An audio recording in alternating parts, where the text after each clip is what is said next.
ভোরের কুয়াশা তখনও কাটেনি।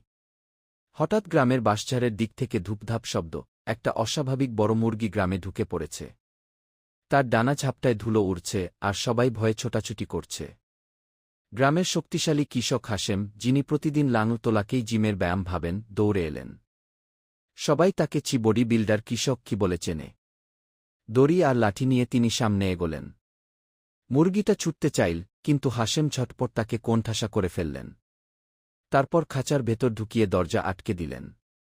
গ্রামের লোকজন হাঁফ ছেড়ে বাঁচল। ঠিক তখনই আকাশ ঢেকে গেল বিশাল ছায়ায়।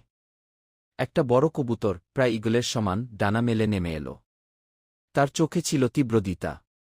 সে খাঁচার ওপর বসে শক্ত ঠোঁট দিয়ে তালা ঠুকতে লাগল।